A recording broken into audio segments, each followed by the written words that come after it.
मित्रों नमस्कार। आप देख रहे हैं धर्मदृष्टि पत्रिका का यूट्यूब चैनल दस्तक मीडिया। मैं विनोद शुक्ल आपको सुना रहा हूं बाबा नीम करोली की अद्भुत कथाएं। अद्भुत कथाओं की श्रृंखला में आपको लिए चलता हूं कैंची धाम, जहां महाराज जी ध्यानस्थ है। ध्यानस्थ समझ रहे हैं ना? ध्यान तो किसी को भी लगवा देते थे, वो ऐसे कर दिया या ऐसे कर दिया तो ध्यान समाधि लग जाती थी उसकी। जिसके बारे में प्रकाशन जो कमिश्नर रहे हैं, तो उनके पुत्र से मेरी बात हुई थी कैंची धाम के मुख्य गेट पर। तो उन्होंने बताया था कि महाराज जी ऐसे कह देते, ऐसे कर देते, तब भी केवल टच कर दे तो समाधि, और समाधि में बड़ा आनंद आता था, क्योंकि उन्होंने भी उस समाधि को लगाया था महाराज जी के सानिध्य में।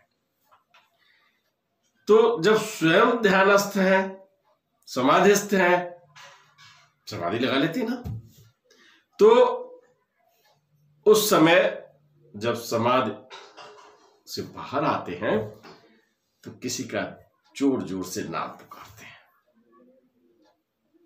नाम उल्लेखित नहीं किया जा सकता, क्योंकि प्रसंग ऐसा है।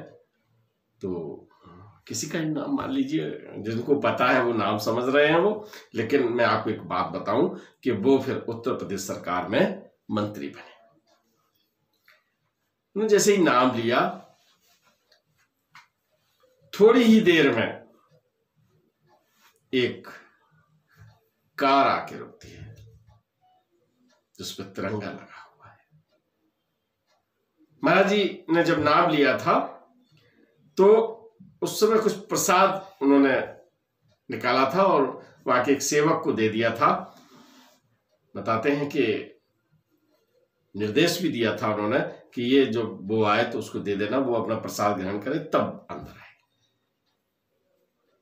महिमा है, आशीर्वाद देने का ढंग है, अलग अलग तरह से। पता नहीं किस तरह से किनके हिस्से में कितना आशीर्वाद मिला।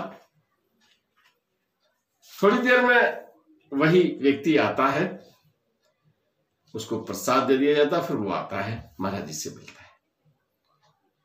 महाराज जी तख्त पे विराजमान है। आया, नमन किया, बोला महाराज जी आज हम जा रहे हैं। कहां जा रहा है? हमें अब हम आपको क्या बताएं। कई वर्ष हो गए जब मैं आपके दर्शन के लिए आया था। राजनीति में कहीं कोई पहुंच नहीं थी मेरी, कहीं कोई अवसर दिखाई नहीं पड़ रहा था, लेकिन मेरे मन में रहता था कि मैं मंत्री बनूं। और जब मैं एक दिन जब आपके दर्शन करने आया, मैंने आपको नमन किया, तो आपने कहा था मंत्री बन जाएगा। और आज जो सरकार बनने जा रही है उसमें हमें मंत्री पद दिया गया है। महाराज जी मुस्कुराए। वो तो पहले ही नाम पुकार लिया था समाधि से उठने के बाद। तो जा, जब उससे ये कह दिया जा, तो जा का भी मतलब होता कि अब जाओ।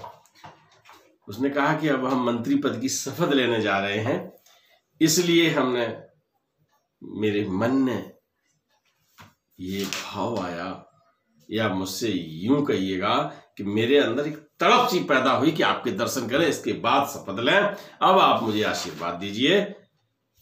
चरण लेके माथे पे लगाता है और फिर वो मंत्री पद की शपथ लेता है।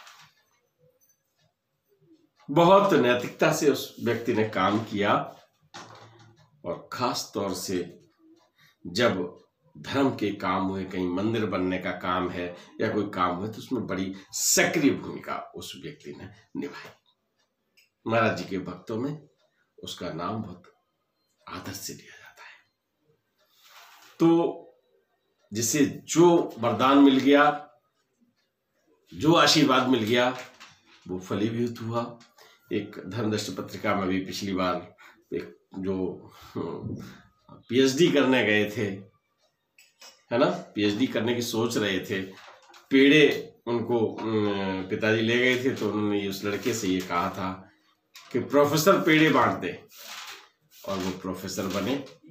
उनका विवरण धर्मदर्श पत्रिका में छपा है। बहुत सारे अनुभव छपे हैं लोगों के, तो उन्हीं में से एक ही अनुभव। आप भी कुछ मांगिएगा और पहुंचिए अपने शिखर पर, है ना। तब तक हम आपके लिए नया वीडियो बना के लाते हैं। राम राम। वीडियो पसंद आए तो लाइक कीजिए, शेयर कीजिए, सब्सक्राइब बटन पर क्लिक करके चैनल को सब्सक्राइब करें और बेल आइकन दबाना बिल्कुल ना भूलें, ताकि हमारे अपडेट वीडियो